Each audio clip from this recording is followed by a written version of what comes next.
You ask Tiger to solve. This deals with linear equations with one unknown. The final result is x equals 1250.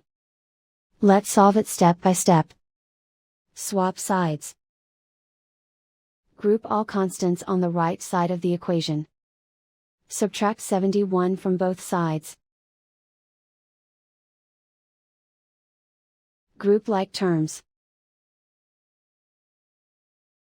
Simplify the arithmetic.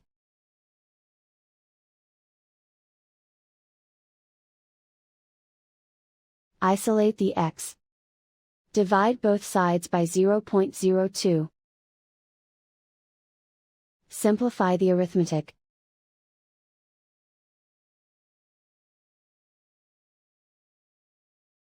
And so the final result is x equals 1250.